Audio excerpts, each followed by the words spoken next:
कहीं ऐसा ना हो जाए, कहीं ऐसा ना हो जाए, ये चिंतन वो चिंतन, बड़ा भयावह चिंतन, दुख, विषाद, शोक, चिंता, उद्वेग, ये सब अंदर आ जाता है। तो हमें लगता है हमारे करने से नहीं होगा, ये चीज आपको करनी होगी। जो हम कह रहे हैं उसको आप करो तो आपका चिंतन सही हो जाएगा।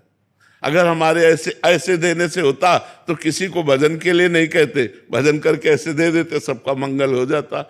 वैसे संत जन तो कहते ही रहते हैं, सर्वे भवन्तु सुखिना, सर्वे सन्तु निरामया, सर्वे भद्राणि पश्यन्तु, माँ कश्चित् दुख भाग भवेत्। किसी को दुख ना हो, सब सुखी रहें, सब स्वस्थ रहें। पर सब हैं क्या? जो भजन कर रहे हैं, जो भगवान से जुड़े हैं, वही कृपा का अनुभव कर रहे हैं। नहीं तो सब दुखी हैं, सब दुखी। किसी को ना समझो, बड़े बड़े अरबपति खरबपति सब दुखी हैं, सुखी वही है जो पूरा भगवान को समर्पित है। समझ पा रहे? तो समर्पण करो और नाम जप करो। राजीव जी दिल्ली से। राधे राधे महाराज जी। महाराज जी आपके चरणों में कोटि कोटि प्रणाम। महाराज जी भगवान एवं देवता जी में क्या फर्क है? कोई फर्क नहीं, एक ही परमात्मा सब रूपों में विराजमान है। पहला उत्तर, एक ही परमात्मा सब रूपों में विराजमान है। पर जब हम उन्हें परमात्मा भाव नहीं देखते तब फिर अलग अलग पावर है। एक बार उपनिषद की कथा है, सब देवता दैत्यों पर विजय प्राप्त करके बड़े आनंद में उत्सव मना रहे थे। अप्सराएं नृत्य कर रही थी, गंधर्व गान कर रहे थे, देवता सब अपने सिंहासनों पर विराजमान थे। तो देखा भगवान ने कि इनको अहम हो गया है कि मैं बलवान हूं और मैंने दैत्यों पर विजय प्राप्त की। तो सभा के सामने भगवान एक यक्ष रूप में प्रकट हुए। तो देवराज इंद्र ने देखा, बोले कोई भी देवता इनका परिचय लाकर हमें बताओ, ये कौन प्रकट हुआ है। तो सबसे पहले वायुदेव प्रकट हुए। बहुत बलवान देवता है, विश्व में वायुदेव से बढ़कर कोई बलवान नहीं। जैसे वायुपुत्र हनुमान, पवन पुत्र हनुमान है ना, तो सबसे बड़े बलवान वायु देवता। जैसे उनके पुत्र भीम, तो बल की अगाध महिमा वायु देवता की है। और हम सब वायु देवता से ही जीवित है, सबके प्राण वायु से ही तो संचलित हैं। सब जितना चराचर जगत है वो वायु से ही है। ऑक्सीजन खत्म हो जाए, सब नष्ट हो जाए, वायु से ही तो है। तो वायु देवता खड़े हुए और कहा मैं इनका परिचय लाता हूं। तो वायु देवता गए और कहा यक्ष तुम कौन हो? तो उनका हम तो अपना परिचय बाद में बताएंगे, पहले आप बताएं आप कौन हैं। बोले मैं पवन हूं, वायु। ठीक है, क्या है आप में क्षमता? तो उनका क्षमता ऐसी कि मैं पूरे त्रिभुवन को तिनके के समान उड़ा सकता हूं। तो एक तिनका प्रकट किया और कहा उड़ा के दिखाओ। अब वायु देवता से तिनका उड़ाने की बात, वो तो ब्रह्मांड उड़ा दें, लेकिन तिनका नहीं उड़ा।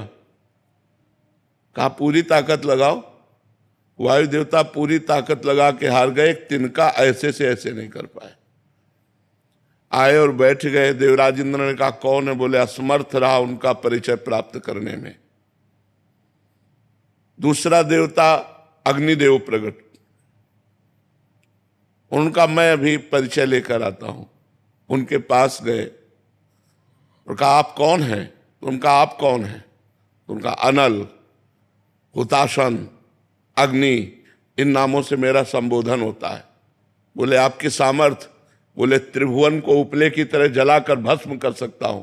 सब अग्नि से ही जीवित है, क्योंकि जठराग्नि के रूप में अग्नि भगवान ही सबके उदर में विराजमान है। अगर जठराग्नि न हो तो पानी भी न पचे तो हम जीवित ही न रहे। तो उसी तिनके को कहा तुम भस्म करके दिखाओ। तो अग्नि देवता से तिनका भस्म करने की बात, तो उनको रोष आ गया और तिनके की तरफ देखा, कुछ नहीं हुआ। पूरा पावर लगा दिया, कुछ नहीं हुआ। अग्नि देवता वापस जाकर बैठ गए और कहा मैं असमर्थ रहा इनकी सामर्थ्य और इनकी महिमा और इनका परिचय प्राप्त करने में। तब स्वयं देवराजेंद्र उठे, ये उपनिषद में कथा है। देवराजेंद्र उठे और उठ करके जे ही गए सो यक्ष अंतर ध्यान हो गए। यक्ष की जगह पर दुर्गा देवी प्रकट हुई और उनका देवराजेंद्र तू इतना घमंडी है कि तू भगवान से बात करने का भी अधिकारी नहीं है, इसलिए भगवान अंतर ध्यान हो गए। वो यक्ष रूप में भगवान थे। तो इतना समझ ले, तेरे वायु देवता में इतनी सामर्थ्य नहीं कि तिनका उड़ा सके, अग्नि देवता में इतनी सामर्थ्य नहीं कि तिनके को भस्म कर सके। सब भगवान की सामर्थ्य से युक्त हो। घमंड मत करो, भगवान ही तुम्हारे अंदर अपनी सामर्थ्य प्रकट करते हैं, तब तुम अपना कार्य कर सकते हो। तो वैसे सब देवता भगवान के स्वरूप हैं, पर जब अलग हम देखते हैं तो उनकी सामर्थ्य एक सीमा में है और भगवान असीम सामर्थ्यशाली है। देवता मोक्ष नहीं प्रदान कर सकते, देवता एक सीमित फल प्रदान करेंगे। जितनी आप आराधना करोगे उतना ही फल आपको प्राप्त होगा। देवता एक दुकानदार जैसे आपकी दुकान में जो सामान है, हम पैसा दे तो उतना ही दोगे, इसके अलावा नहीं दोगे। तो जितनी आप तपस्या करेंगे, जिस देवता के लिए जितना पूजन करेंगे, जितना आप आराधन करेंगे, उतना ही वो फल दे पाएगा, इसके आगे उसके सामर्थ्य नहीं। और जब हम भगवान मान के करते हैं तो फिर भगवान उसकी इच्छा की पूर्ति करते हैं। समझ पाए आप? विजय जी जौनपुर से। राधा वल्लभ श्री हरिवंश प्रभु। श्री हरिवंश महाराज जी, आपके चरणों में कोटि कोटि प्रणाम। महाराज जी, श्री जी और आपकी कृपा से आपको करीब 1.5 साल से गुरु रूप में स्वीकार किया है। बहुत जीवन में परिवर्तन आया। महाराज जी, मेरा प्रश्न है कि आप कहते हैं कि अपना पुराना रजिस्टर जांच लो। गुरुदेव भगवान, मेरे पुराने रजिस्टर में व्यभिचार, चापलूसी, झूठ, अवगुण दर्ज हो गए हैं। मैं अपना नया रजिस्टर तैयार करना चाहता हूं, जिससे भागवतिक न्यायालय में मेरी जीवात्मा का न्याय एवं कल्याण हो सके। इसके लिए क्या करूं? भगवान नाम जप करो, भगवान की कथा सुनो, सब में भगवान को देखने की चेष्टा करो, परोपकार करो, इसी से बहुत बढ़िया रजिस्टर बन जाएगा। किसी का बुरा मत चाहो, किसी का बुरा मत देखो, किसी का बुरा मत करो और खूब नाम जप करो, बढ़िया हो जाएगा। गुरुदेव भगवान, ये आंख, ये हाथ, ये मन दलदल में फंसा दिया प्रभु मुझे। हाँ, बिल्कुल फंसा दिया, लेकिन ये नाम उठा के आपको भगवान के समीप पहुंचा देगा। नाम जप करो, राधा राधा राधा राधा, सब ठीक हो जाएगा। खूब केस आपके हवाले है। खूब नाम जप करो, नाम जप करो, नाम से सब ठीक होगा। हम सब मुजरिम है माया के अंतर्गत तो है ना। निकाल सकते हैं तो भगवान ने निकाल सकते हैं इस माया दलदल से। जैसे तुम हो वैसे हम हैं, कोई खास बात नहीं है। हाँ, हम भगवान की शरण में हैं, आप अभी अहंकार की शरण में हो, अंतर इतना है। इसलिए खूब नाम जप करो और अहंकार को भगवान के चरणों में समर्पित कर दो। रजनी जी। महाराज जी, भगवान शिव अपने भक्तों को आत्मबोध की ओर कैसे ले जाते हैं? कृपा रूप से या साधना से? कृपा ही साधना है। भगवान की जब कृपा होती है तो साधना बनती है, और साधना से भगवान की कृपा का अनुभव होता है।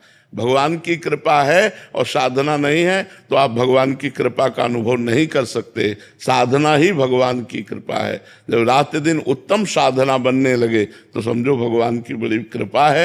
ये अहंकार से नहीं कि मैं साधना कर रहा हूँ, भगवान की कृपा से ये साधना होती है और साधना से भगवान की कृपा का अनुभव होता है। और जिसको कृपा का अनुभव हो गया वही भगवत साक्षात्कार का अधिकारी बन जाता है। शिवम कुमार जी। राधे राधे महाराज जी। महाराज जी, मेरा प्रश्न है कि अपने गुरुदेव के साथ प्रकट में ना होने के बावजूद भी हम अपने प्रकट सानिध्य उनके कैसे अनुभव कर सकते हैं? मंत्र के द्वारा।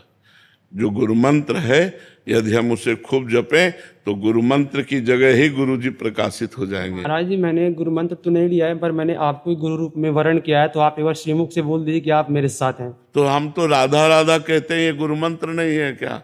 अगर राधा राधा आप जप रहे तो हम आपके साथ ही हैं। राधा ही हमारा प्राण है, राधा ही हमारा जीवन है, राधा ही हमारा सर्वस्व है। जी, मैंने आज से आपके जो श्रीमुख से मैंने कृष्ण कृष्ण नाम से मतलब जपना शुरू किया था।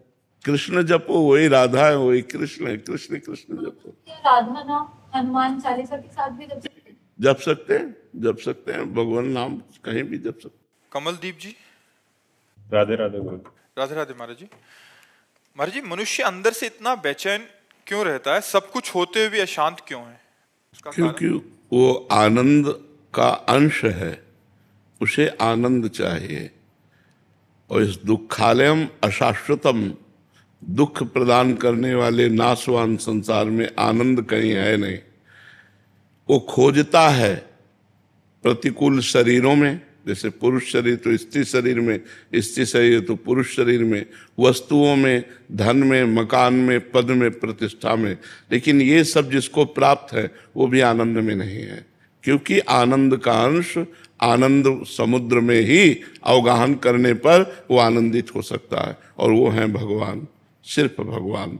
तब लगी कुशल न जीव कहूँ, सपने हूँ मन विश्राम, जब लग भजत न राम कहूँ, शोक धाम तज काम। जो चाहत है नित्य सुख, अरु मन को विश्राम, हित ध्रुव हित सो भजत रहो, पल पल श्यामा श्याम श्यामा श्याम श्यामा श्याम। जब तक भगवान का भजन नहीं होगा तब तक कोई उपाय करके देख लो, मन शांत नहीं होगा। कुछ भी भोग लो, कुछ भी खा लो, कुछ भी देख लो, कहीं भी चले जाओ, एक अपूर्ति सी बनी रहती है। लगता है जो मैं चाह रहा था वो इसमें नहीं मिला, शायद इसमें होगा, शायद इसमें होगा, शायद इसमें होगा, और पूरा जीवन भोगते भोगते व्यतीत हो जाता है और कभी नहीं मिलता। और देखो गोस्वामी जी कह रहे हैं, तुलसीदास जी महाराज, जाकी कृपा लवलेस ते, मतिमंद तुलसी दास हो, पायो परम विश्राम, राम समान प्रभु नाही। बोले परम विश्राम प्राप्त हो गया। जहां जन्म जन्मांतर से भटकते चले आ रहे थे, एक कृपा कोर भगवान की हुई कि हृदय शीतल हो गया। जन्म जन्म की तपन आनंद में बदल गई, अब कुछ नहीं चाहिए। वैसे तो मैं मतिमंद हूं, गोस्वामी जी कह रहे हैं, मतिमंद तुलसीदासु, पर पायो परम विश्राम, राम समान प्रभु नाही कहूँ। भगवान के समान जो विश्राम हृदय में प्राप्त होता है वो कहीं संपत्ति में, किसी वस्तु में या किसी पद में नहीं मिल सकता। पर हमारा मन संसार में तो सहज में जुड़ जाता है, लेकिन भगवान में नहीं जुड़ता, क्योंकि भगवान दिखाई नहीं देते। प्रगट में अगर अपने लोगों को ऐसे दिखाई नहीं जैसे जगत दिखाई देता है तो फट से प्यार हो जाए, क्योंकि वे इतनी प्रेम मूर्ति है, इतने सुखमय है, पर वो दिखाई देते नहीं। तो इसीलिए हम जो दिखाई देता है उसमें आनंद खोजते हैं, पर जो दिखाई देता है उसमें आनंद है नहीं, और जो नहीं दिखाई दे रहा वो आनंद सिंधु है। तो इसी को गुप्त करके भगवान खेल रहा है, अपने आनंद को गुप्त करके इस माया में ही खेल रहा है वो। अब हमें संत मिले, गुरु मिले, गाइड मिले, और वो हमें रास्ता बतावें आनंद का। जब हम साधना करें तो हमारा मन विश्राम को प्राप्त हो जाए। रोम रोम आनंद से भर जाता है, रोम रोम आनंद से भर जाता है। हृदय में कोई चाह नहीं रह जाती, बस एकांत में बैठकर इस बात से रोना आता है कि आपने कृपा की और मुझे संसार से घसीट लिया। अगर आप कृपा न करते तो पूरा जीवन संसार में नष्ट हो जाता। प्रभु आप बड़े कृपाल हो जो मुझे संसार से हटाकर अपने में लगा लिया। पर जी आपने विश्राम की बात की, विश्राम मतलब किसी भी चीज की कामना ना रह जाना, ये विश्राम है? विश्राम का मतलब जैसे घड़ी कसे लाए चलो, दीवाल घड़ी कसे लाए चलो, सुई अपनी अपनी जगह ठप हो जाएगी कि नहीं? एकदम नहीं हिलेगी। ऐसे ही मन, बुद्धि, चित्त, अहंकार सब परमात्मा में स्थित हो गया, इसे विश्राम कहते हैं। मन कृष्णमय, बुद्धि कृष्णमय, चित्त कृष्णमय, अहम कृष्णमय, अब सब कृष्णमय हो गया। अब अंदर ही अंदर वो परमानंद की बाढ़ आ रही। बाहर से वो दिखाई देता है पुरुष स्वरूप, लेकिन वो परमात्मा स्वरूप हो चुका है, उसका सब कुछ परमात्मा में हो गया। कान भय प्राण में, प्राण भय कान में, ही में न जानी पड़े कान है कि प्राण है। श्री कृष्णाकार वृत्ति हो जाती, रामाकार वृत्ति हो जाती, उसे विश्राम कहते हैं। राधिका जी वृंदावन से, श्री हरिवंश महाराज जी। महाराज जी, क्या गुरुजनों और संत जनों की कुछ लीलाएं महाराज जी ऐसी होती हैं कि जो दिखता है वो नहीं होती, जो होता है वो दिखता नहीं? हाँ, तो महाराज जी ऐसी वो परम मंगल में कल्याणकारी हैं, बट साधक को कैसे चलना चाहिए महाराज जी उस पर? बहुत दुर्लभ है कि कोई साधक उनकी प्रतिकूल क्रिया में भी मंगल विधान देख ले।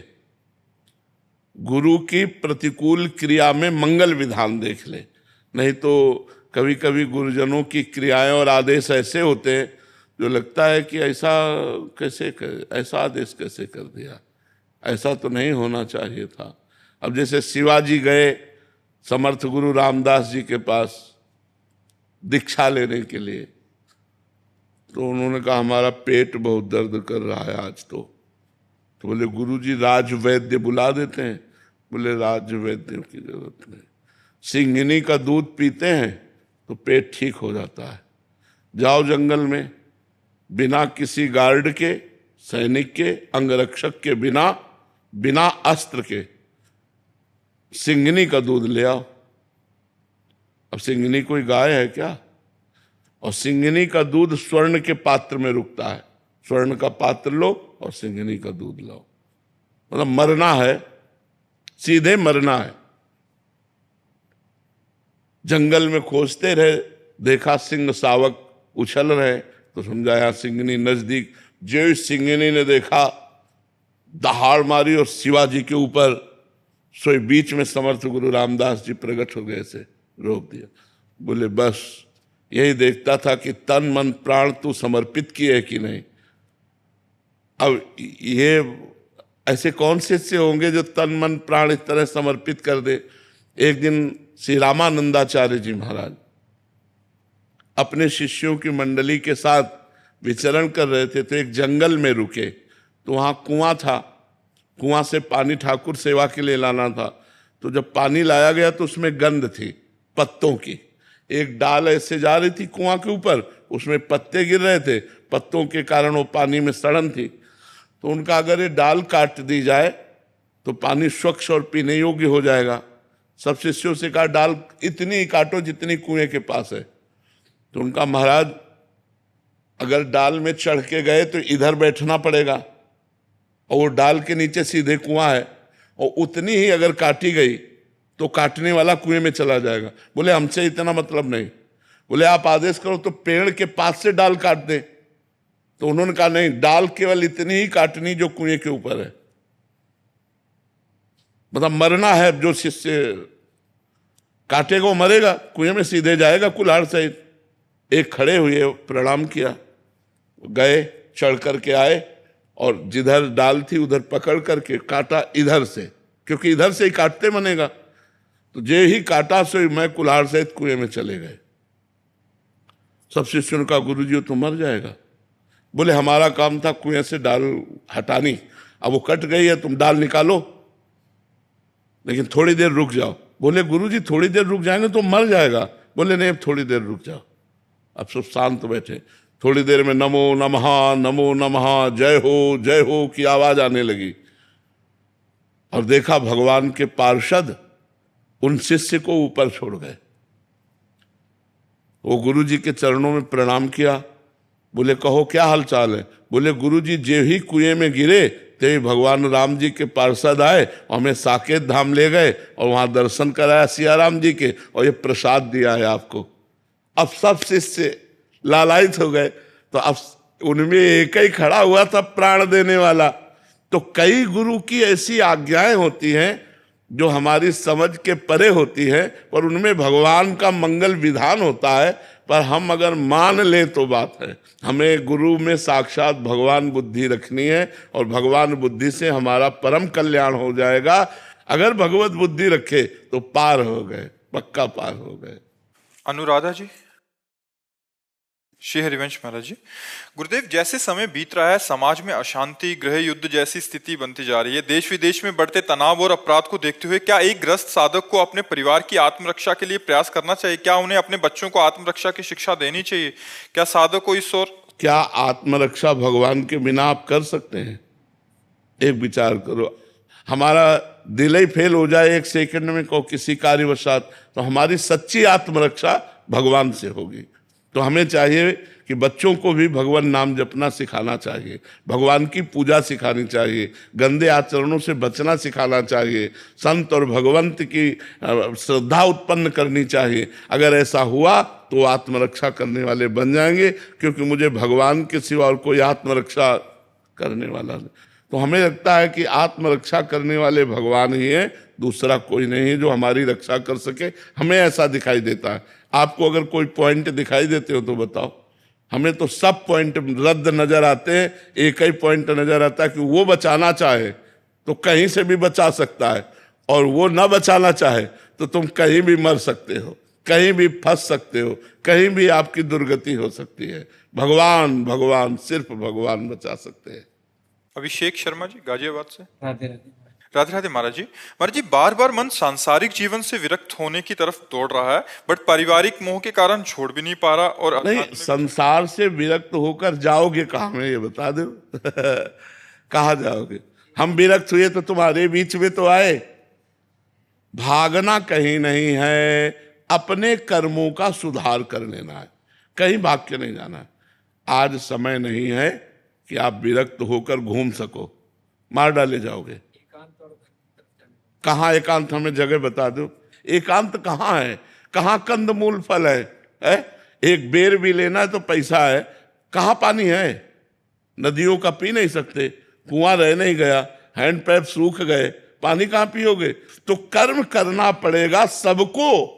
भगवान आए तब कर्म किए, तो हम लोग तो मनुष्य हैं, तो हमें चाहिए गंदे आचरणों से वैराग्य हो। हम गंदा काम नहीं करेंगे, ईमानदारी से अपने कर्तव्य कर्म को करें और भगवान का नाम जप करें। ये बहुत बड़ी बात है। आज भागने का समय नहीं रह गया। अपनी मेहनत करके नमक रोटी खाओ और दूसरों को 2 रोटी दे सको, ये बढ़िया बात है। कर्म के साथ धर्म से ही कर्म करना चाहिए, कर्म से धर्म के मार्ग में नहीं चलना चाहिए, धर्म से ही कर्म करना चाहिए। तुम्हारा जो धर्म है, तुम्हारा जो कर्तव्य कर्म है, वो धर्म से युक्त होना चाहिए। आज हम कर्म तो करते हैं लेकिन धर्म का त्याग करके, इसीलिए पतित हो जाते हैं। अगर धर्म में कर्म करें तो हमारा कभी पतन हो ही नहीं।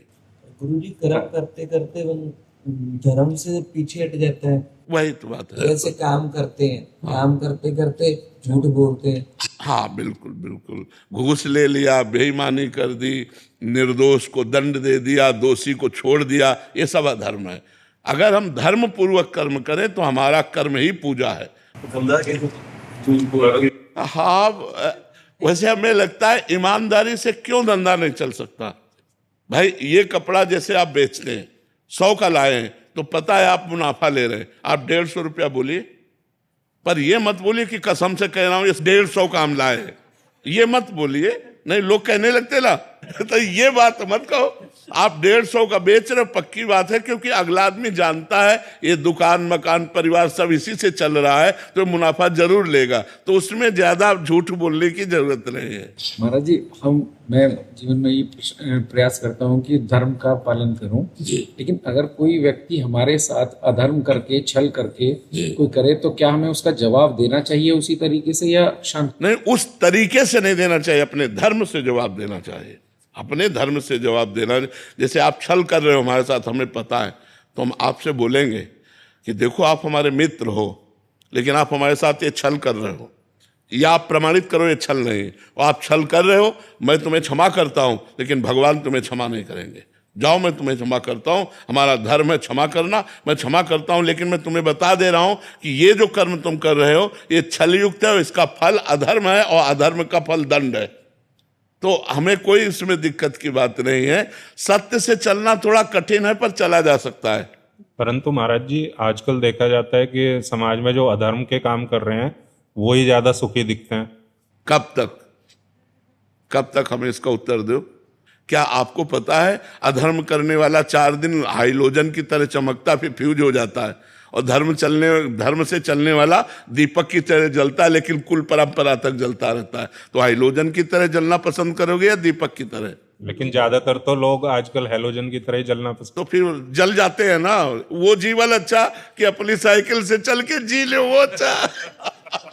पर बाबा जी, धर्म कर्म से जब चलते हैं तो फिर बीवी नहीं जीने देती। ऐसा नहीं है, ऐसा नहीं है, उसको समझाया। अब सही बात तो हमें ये लगता है कि यदि हम दोनों प्यार करते हैं और समझाया जाए कि धर्म से यदि नमक रोटी खाएंगे तो हमारे बच्चे अच्छे ग्रेजुएट होंगे, और अधर्म से यदि तो हमारे बच्चों पर प्रभाव पड़ेगा, हमारे परिवार पर को प्रभाव पड़ेगा। भाई, जब वो दूसरों को देखते हैं ना कि दूसरों के भी बच्चे गाड़ी में चल रहे हैं, हम मोटरसाइकिल पे ही चल रहे हैं, तो फिर दिक्कत आ जाती है वहां। हाँ, लेकिन उनका पुण्य है ना, पूर्व का उनका पुण्य है, और हमारा पूर्व का उतना ये प्रारब्ध मतलब भुगतना पड़ेगा। ये भोगना पड़ेगा। अगर आप गाड़ी भी ले लेंगे तो आपको आना मोटरसाइकिल पे ही पड़ेगा। सरजीवन शर्मा जी। राधे राधे। राधे राधे महाराज जी। महाराज जी, मेरे गुरुजी श्री श्री परमहंस योगानंद जी प्रकट रूप में तो नहीं है, मैं उनकी शिक्षा लिखित रूप में ग्रहण करता हूँ। महाराज जी, मेरा प्रश्न है कि क्या मैं अपने गुरुदेव को ही अपना आराध्य या इष्ट मानकर उनकी पूजा, ध्यान, नाम जप, जय गुरु कर सकता हूँ। क्या मैं सही चल रहा हूँ? ऐसा करना चाहिए। गुरु साक्षात परब्रह्म तस्मै श्री गुरुवे नमः। गुरु में परब्रह्म बुद्धि, इष्टाकार बुद्धि हो जाए और गुरु की आज्ञा का पालन करे और गुरु में ही चिंतन रखे। ध्यान मूलम गुरु मूर्ति, पूजा मूलम गुरु पदम, मंत्र मूलम गुरु वाक्यम, मोक्ष मूलम गुरु कृपा। उसी से हो जाएगा, कोई अलग से साधना की जरूरत नहीं। देवेंद्र राघव जी गुरुग्राम से। श्री हरिवंश महाराज जी, यदि ईश्वर ने सृष्टि की रचना किसी इच्छा या कामना से की तो क्या ये मानना उचित होगा कि ईश्वर भी इच्छा के अधीन है महाराज जी, या मनुष्य अपनी इच्छाओं का प्रत्याग? फिर ईश्वर की इच्छा से तो सृष्टि हुई, लेकिन ईश्वर की इच्छा इस समय आपके अंदर नहीं, इस समय आपकी इच्छा है।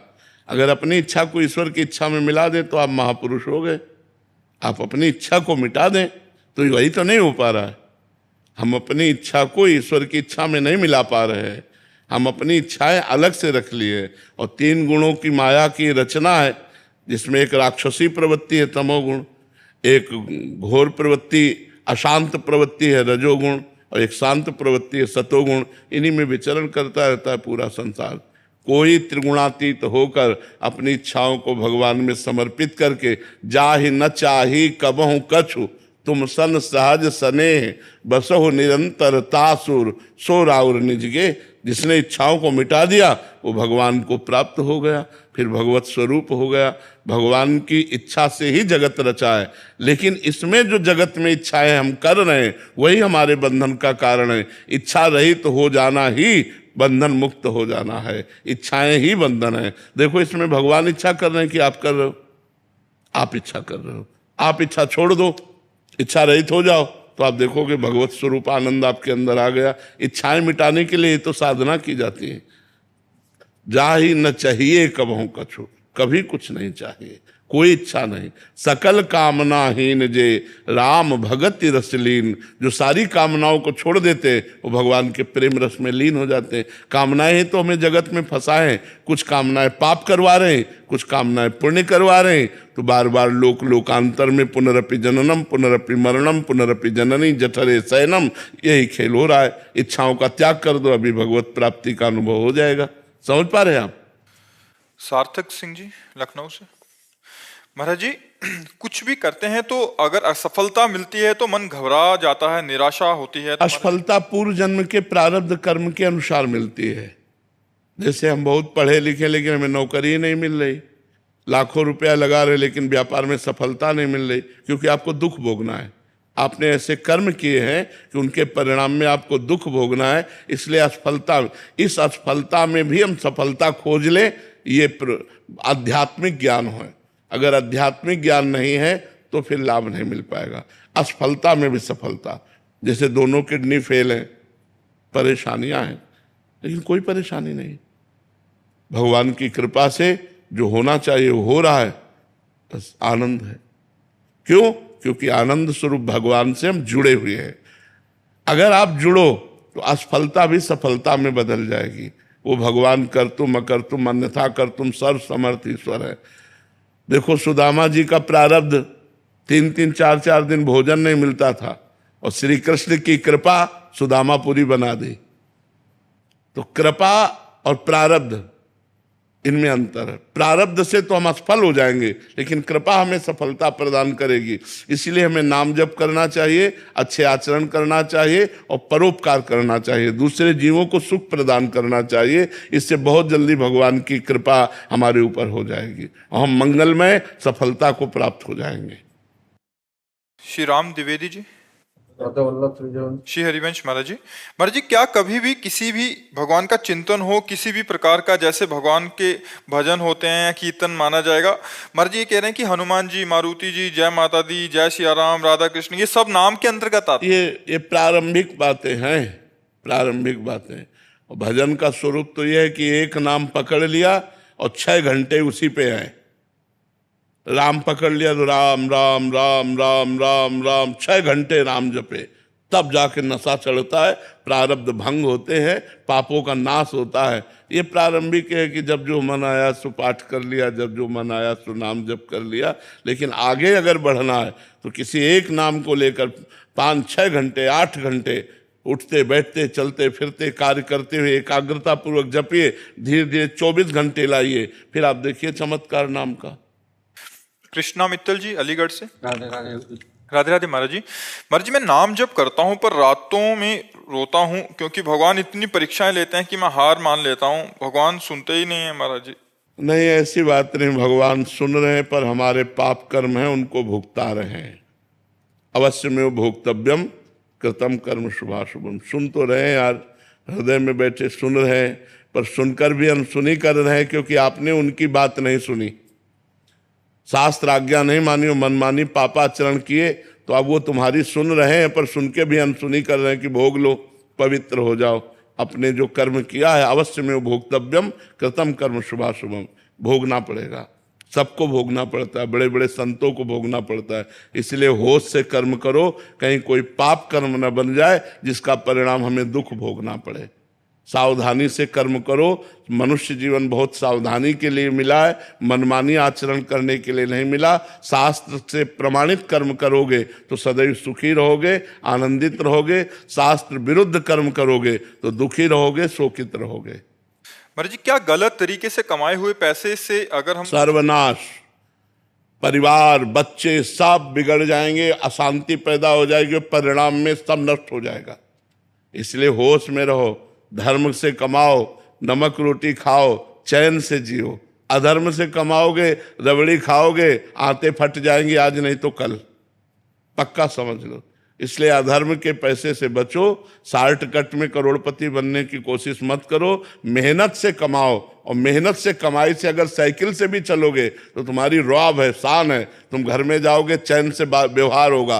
और अधर्म से कमाओगे, पत्नी पुत्र परिवार सब कलह, सब अशांति, एक दिन देखना परिणाम में सब नष्ट हो जाएगा। इसलिए भगवान का जो बनाया हुआ मार्ग है उसी पे चलो तो सुख और शांति मिलेगी, अधर्म से नहीं। अब जैसे किसी निर्दोष को दंड देने के लिए किसी ने अटैची आपको दे दी, दोषी को मुक्त कर दिया और निर्दोष को दंड दिया। अब निर्दोष के हृदय की जितनी श्वासें हैं वो जो बद्दुआ दे रहे हैं तुम्हारा सर्वनाश कर देंगी। दुखिया को न सताइए, दुखिया देगा रोए, और जब दुखिया के मुखिया सुने तो तेरी गति क्या हो। आज तुम बड़े पद पे बैठे हो, लेकिन जब सबसे बड़ा पद वाला न्याय करेगा तो तुम्हारे होश उड़ जाएंगे, तुम्हारा सर्वनाश हो जाएगा। इसलिए अधर्म से बचना चाहिए। कृष्णा चंद्रा जी। राधे राधे महाराज जी। गुरुदेव भगवान, एक पिता माता के नाते बेटा और बेटी को ब्रह्मचर्य की बारे में मतलब सरल और बिना संकोच के महाराज जी कैसे समझाएं? कभी मतलब जब बच्चे बड़े हो जाते हैं तो समझाना चाहिए, उनको बैठाना चाहिए पास, और दोस्त की तरह समझाना चाहिए। पिता माता को चाहिए कि बच्चों से दोस्त का व्यवहार करे। बहुत अच्छे बच्चे बने जाएंगे जब आप दोस्त का व्यवहार। देखो अब तुम्हारी उम्र बढ़ रही, तुमको ऐसे मित्र मिल सकते हैं जो तुमको गलत बातें बतावें, गलत बातें मोबाइल में दिखावें। तुम देखना नहीं, करना नहीं, कोई हरकत गलत मत करना, ऐसा मत करना। जो ब्रह्मचर्य संबंधी सावधानियां हैं, अगर आप खुल करके बात करोगे तो अपनी कमियां खुलकर आपके सामने कहने लगेंगे। डांटना नहीं है, प्यार से। अच्छा, अगर आप में कोई गलती हो तो आप बताओ, ऐसी गलती की, अब आगे मत करना। अगर तुम्हारा मन कहे तो हमसे बात कर लेना, हम आपको समझाएंगे, लेकिन गलत मत करना। अब जैसे अगर भय है कि पापा से कहेंगे तो काट डालेंगे, ऐसे नहीं वचन उच्चारना चाहिए। तो गलत तो होगा ही, लेकिन आपको पता नहीं चले पाएगा और वो बहुत गलत हो जाएगा। उचित यह है कि अगर तुमसे गलती हुई तो हम तुम्हारा सहयोग देंगे, हमको बताना, हम तुम्हारे सहयोग में। तो बच्चे एक खुले हो जाएंगे आपसे और आपको अपनी कमी बता देंगे, तो जिन कमियों से आप उनको बचा सकते हैं। नहीं, आज हमारा जो वातावरण है ना, सब अपने में बिजी हैं, माता पिता अपने में बिजी हैं, बच्चे अपने में बिजी हैं, तो कोई किसी को समझा नहीं रहा है और अध्यात्म का मार्ग गुप्त होता जा रहा है, क्योंकि किसी को फुर्सत नहीं कि शास्त्र पढ़े, किसी को फुर्सत नहीं संत महात्माओं के पास जाकर बैठे। कोई बिरले भाग्यवान ऐसे हैं जो संत समागम कर रहे हैं। अब वो और उनका परिवार निश्चित परिवर्तित होगा जो संत समागम कर रहे हैं, जो शास्त्र स्वाध्याय कर रहे हैं, वो कुछ ना कुछ तो आचरण बदलेंगे और अपने परिवार को संभालेंगे। लेकिन जहां सत्संग ही नहीं है, अब इतना मोबाइल बिजी किए कि शास्त्र पढ़ने का समय कहाँ रह गया है। मोबाइले से फुर्सत नहीं, एकांत में बैठे गेम खेल रहे हैं, सीरियल देख रहे हैं, ये मोबाइल से फुर्सत नहीं। शास्त्र स्वाध्याय के लिए तो एकाग्रता और पवित्र बुद्धि चाहिए। सत्संग सुनने के लिए हमें समय देना पड़ेगा, हमें आचरण सुधारने पड़ेंगे। कई ऐसे लोग बताए कि हमारे मित्र आपके पास नहीं आते डर के, बोले जो जाएंगे तो बाबा शराब छुड़वा देगा, बाबा मांस छुड़वा देगा, वो हम छोड़ नहीं सकते। नहीं, छोड़ना तो पड़ेगा, शरीर भी आज नहीं तो कल, ये शरीर भी तो छूटेगा, पर शरीर रहते हुए छोड़ दो तो अच्छे आदमी बन जाओगे। दूसरों का मांस खा रहे हो तो दूसरों को पीड़ा नहीं पहुंचा रहे, ये पीड़ा जब एकत्रित होगी तो तुम्हें पहुंचेगी। होश में उनको जला रहे हो तो काल तुम्हें जलाएगा, उनको काट रहे हो तो काल तुम्हें काटेगा। जैसे तुम जीवों को पैर बांध दिए और जला रहे हो नीचे से और भून गए, वो मर गए, और उनको खा रहे हो तो तुम्हें काल भूनेगा, तुम्हारा कर्म तुमको भूनेगा। इसलिए जीवों की हत्या मत करो, जीवों को दुख मत दो, बलवान मत बनो, उनको निर्बल मत समझो। सुनेरी मैंने निर्बल के बलराम, जब भगवान तुम्हारी तरफ कोप दृष्टि से देखेंगे तो मिटिया मेट हो जाओगे। इसलिए सब पर दया करो, अच्छे आचरण करो तो तुम्हारा मंगल हो जाएगा। राधे राधे महाराज जी। महाराज जी, मेरी माता जी कभी मेरे कारण क्रोधित हो जाती है और स्वयं को बेलन से झापड़ मारती है, तो महाराज जी बहुत गलत है, आप गलत हैं। माता का स्वभाव तो गलत है ही, लेकिन आप भी गलत हैं। गुस्सा हो जाने पर बच्चे को उचित वाक्यों द्वारा, उचित दंड के द्वारा सुधारा जाता है, पर वो गलत सिद्धांत अपनाए हैं कि अपने को पीटना, अपने को ऐसा करना। प्यार से समझा देना चाहिए। प्यार से समझाते हैं पर बच्चे नहीं सुनते हैं आजकल के। हम कई बार बोलते हैं कि बेटा आप इस चीज को फॉलो करो, पर नहीं सुनते हैं। तो देखो, उसका कारण है आपने बचपन में संस्कार नहीं दिए उनको आध्यात्मिक। अगर आप माँ होकर के उनको आध्यात्मिक संस्कार देती, आपको उनसे कहती पैर छुओ, जब वो छोटे थे, अगर छोटे से बैठो, एक माला राधा नाम जप करो, राधा राधा बोलो, तुम्हें तब हम बाल भोग देंगे। आप राधा राधा जपो, तब हम आपको खिलौना देंगे, तब आपको हम घुमाने ले चलेंगे। अगर आप भागवतिक संस्कार डालोगे तो देखो, हमारी माँ ने हमें भागवतिक संस्कार बचपन से डाले, शुरुआत से ही बता, कराग्रे वस्ते लक्ष्मी कर मध्य, धरती के पैर छुओ, चलो हमारे छुओ, पिताजी के छुओ, भैया के छुओ। रेगुलर बोलती हूँ, वे नहीं सुनते हैं। देखो, अब बड़े हो गए हैं, अब सुनना इनके बस के। समझाइए, बच्चे आपकी बहुत सुन रहे हैं। आज की जो जनरेशन है वो आपको बहुत फॉलो कर रही है। भाई हमारी इज्जत रख लो यार।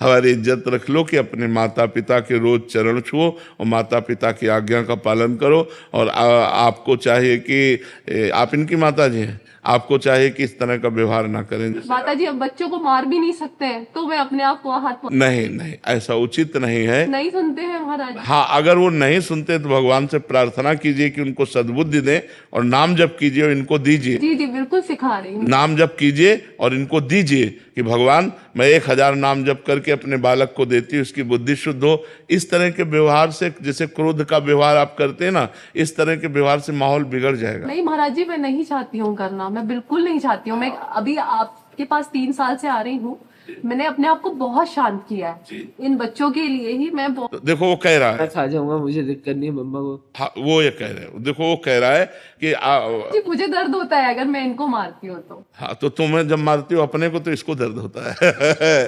तो हमें लगता है दोनों को दर्द ना हो, ऐसा करो, तुम ऐसा करो, अपनी माँ के चरण छू करके आज से नियम लो कि हम माँ के विरुद्ध आचरण नहीं, ठीक है?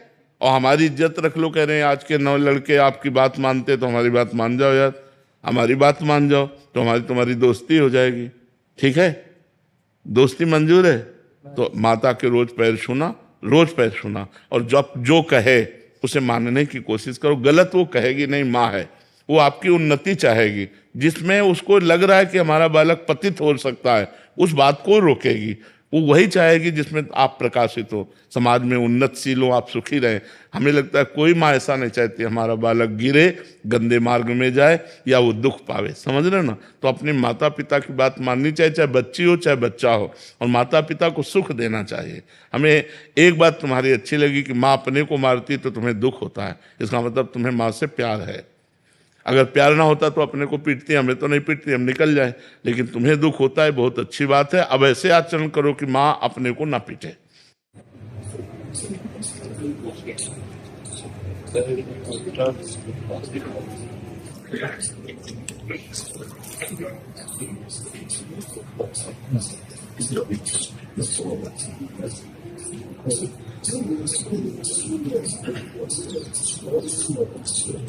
ऐसे जी देकर जन्म सफल कर प्यारे की भामती भामती के प्राण प्यारे श्री जुगल के सुधी जाए छिल ना डरो पलऊ ना इज्जत रहो एक ताना श्री हरदास के स्वामी स्वामी श्री कुंज इसलिए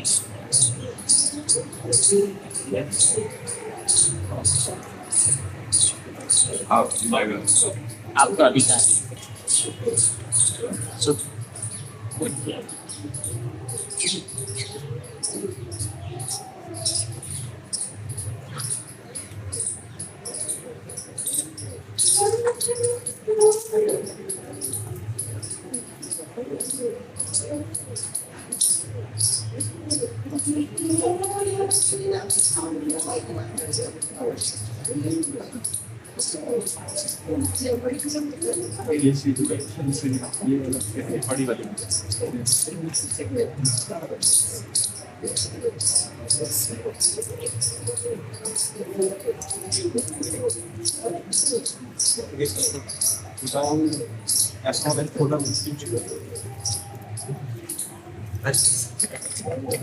तो विराजमान करो तो आपके पास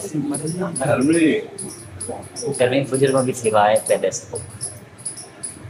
कहीं निकलते नहीं है, बट बहुत मन में इच्छा थी। आज मन आया ना दर्शन करने, संचार करने आ गए। ठाकुर जी को तो मन ये हो कि जो महाराष्ट्र का कहते हैं आनंद है ना, वो सहचरियों के साथ महाराष्ट्र के में विराज।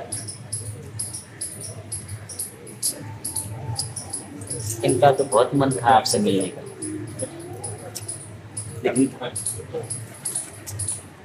प्रतीक्षा कर रहे थे। तो इस समय क्या कैसे तो बस हृदय में हौस है, और क्या कर सकते हैं। ये आपके हैं, आप इनके हैं, अलग हैं काम।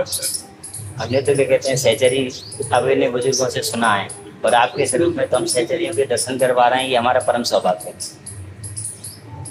हमारे गुरुदेव आप जब जब याद करते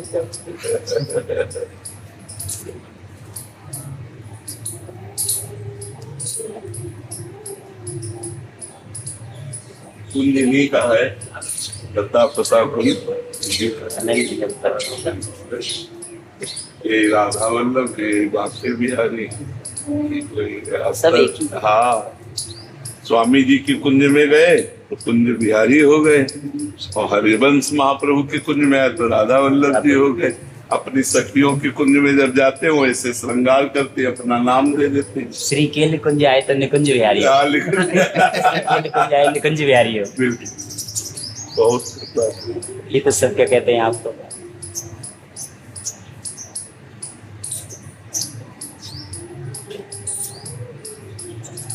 आनंद निरपति स्वामी श्री हरदास कुंज बिहारी से बिन छिलना करी काऊ पियास, सेवा सावधान अति जान, सुरधर गावत दिन रस रास, ऐसो रसिक भयो नहीं वह है भूमंडल आकाश, देह विदेह रहे जीवती विसरे विश्व विलास, श्री वृंदावन रेणु तनमन भजतज लोग वेद की त्रास, प्रीति की रीति कीनी सबंसो कियो न खास ठवास, अपनो व्रत हट और निभायो जोले कंठ उफास, सुरपति भूपति कंचन कामनी जिनके भाई घास, आपके साधु व्यास समूसो और जगत करत उपास। अनन्य नित्यति स्वामी विष्णु मोहिनी है पद सुनावा के स्वामी जी का।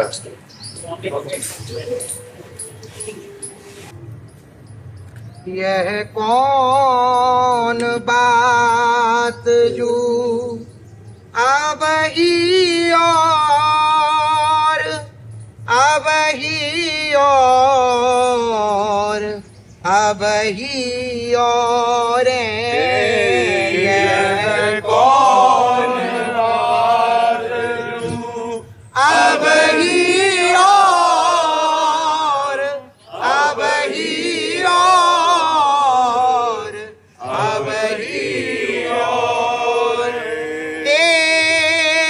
देवनारी नागनारी और नारी ते न होई और की और देवनारी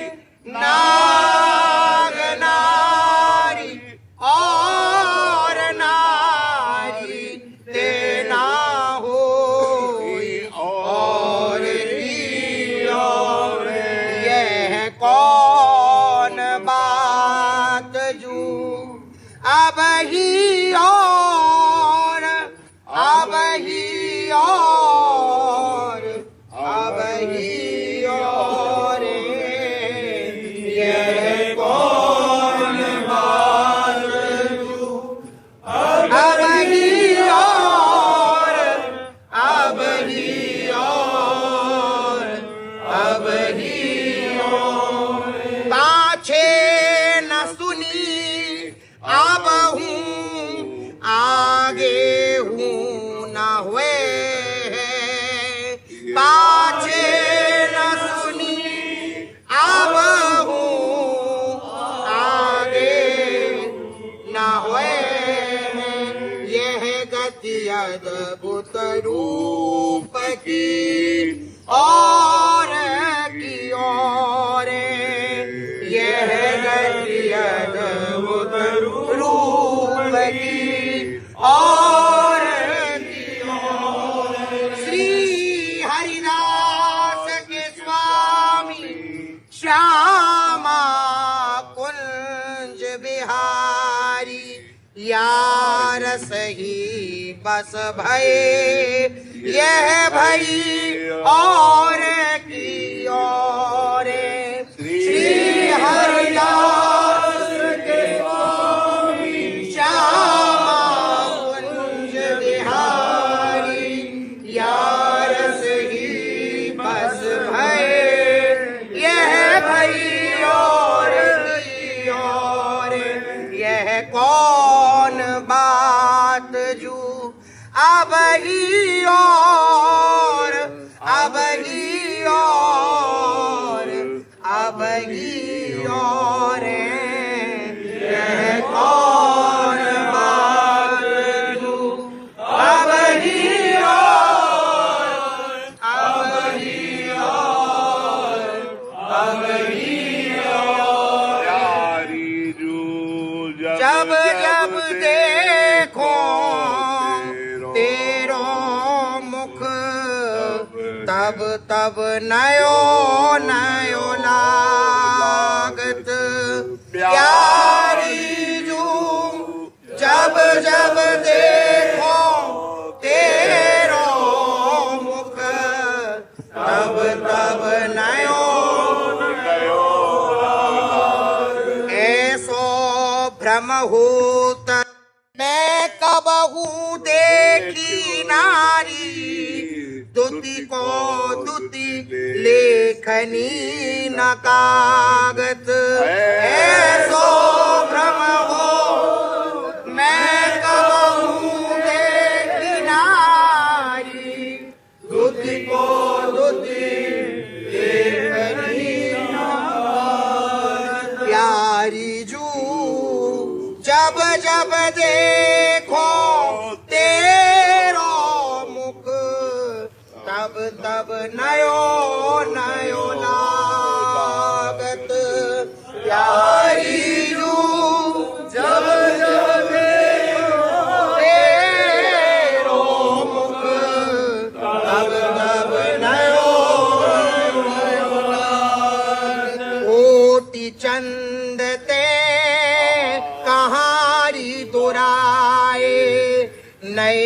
नए रागत कोटि चंद ते कहाई मुराए नए नए रागत। श्री हरिदास के स्वामी श्याम कहत काम की साथी न होई त्रिपति रहो निस दिन जागत। श्री हरिदास के स्वामी श्याम कहत न काम की साथी न होई त्रिपति रहो निस दिन जागत। प्यारी जू जब जब देखो तेरो मुख तब तब नयो नयो लागत। प्यारी जू जब जब देखो तेरो मुख तब तब नयो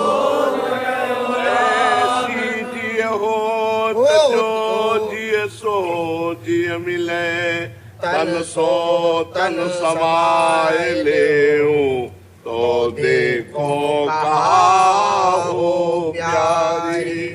ऐसी जिय हो जो जिय सो जिय मिले तन सो तन समाए ले तो देखो कहा हो प्यारी। तो ही सो लग आखिन सो मिली रहे कोई सो लग आखिन सो मिली जीवत को यह लहा हो प्यारी। जीवत को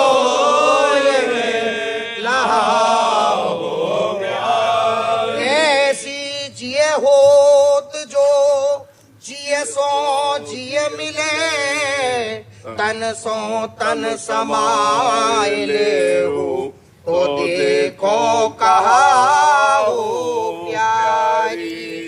ऐसी जिए होत जो जिए सो जिए मिले तन सो तन समाए ले तो देखो कहा को इतो साज कहारी हो अति दीन तो वह बस वो छेप जाए ना सहा हो प्यारी। को इतो साज कहारी हो अति दीन तो बस भोग छेप जाए ना सहा हो। श्री हरिदास के स्वामी श्याम कहत राख लेरी बाहुबल हो बपुरा काम दहा हो प्यारी।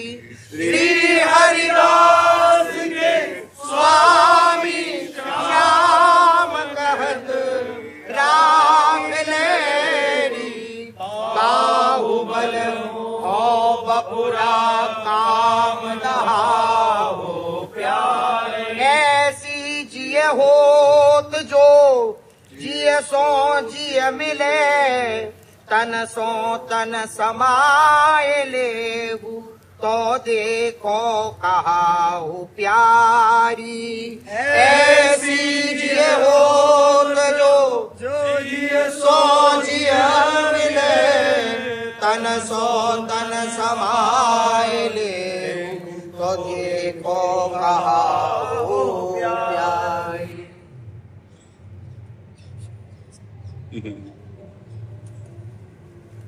जब पर्दा को जो आनंद है वो पर्दा तो यहाँ है ही नहीं।